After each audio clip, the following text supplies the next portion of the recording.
She was born on a night when the moon turned red.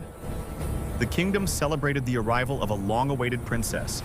Bells rang, candles burned, and the palace glowed with joy. After years of silence in the royal chambers, the cry of a newborn filled the halls like a promise of hope. They named her Alara. Her mother held her close, tears of happiness falling onto the child's soft skin.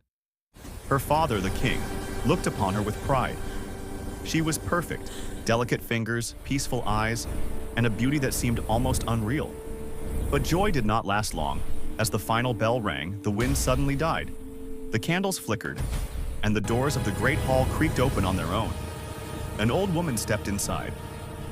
No one had seen her before. Her cloak was black as ash, her voice low and hollow. Guards reached for their swords, but the king raised his hand. Royal law demanded that no guest be turned away on a birth night. The woman smiled. "A princess has been born," she said softly. "So has her fate." Before anyone could stop her, she raised her staff and spoke words that froze every heart in the room. "This child is cursed. She will bring sorrow to all who love her. Her beauty will bloom, but happiness will never follow. And when she turns 18, she must choose between love and life." The queen screamed. The guards rushed forward, but the woman vanished like smoke. The curse was sealed. Alara grew up behind palace walls, protected from the world. The king summoned healers, witches, scholars, anyone who might break the curse. None could. As years passed, the curse revealed itself quietly. Flowers wilted where Alara walked. Birds fell silent when she sang. Servants who grew close to her often fell ill with grief, unable to explain the sadness that consumed them. Yet Alara herself was kind. She shared her meals with servants, whispered stories to lonely guards, and spent her days in the palace library, dreaming of a world she was never allowed to see. She often asked her mother, "Why can't I leave the castle?" The queen would smile through pain.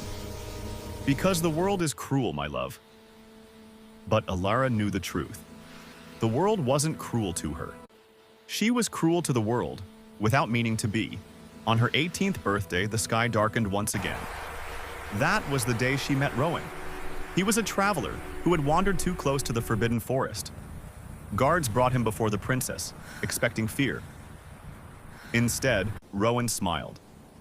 "You don't look like a monster," he said gently. No one had ever spoken to her like that. Days turned into secret meetings. Rowan told her stories of distant lands, of oceans and firelit villages. Alara laughed freely for the first time in her life. But with love came consequences. The more Alara's heart opened, the more the kingdom suffered. Crops failed. Storms grew violent. People whispered her name with fear. The curse was awakening.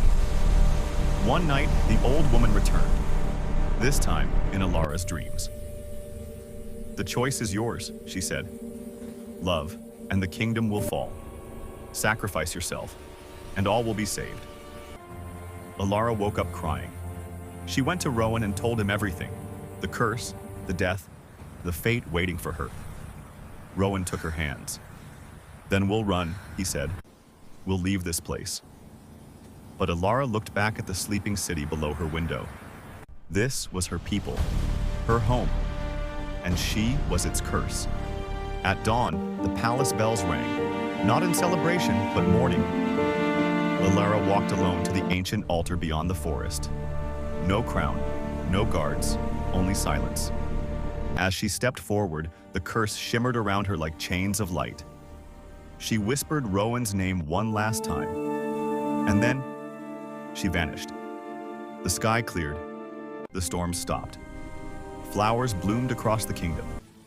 The curse was broken. Years later, a statue stood where the altar once was. A royal girl with no crown, her face calm and brave. They called her the princess who chose everyone over herself. And some nights, when the moon turns red, travelers say they hear a soft voice in the wind.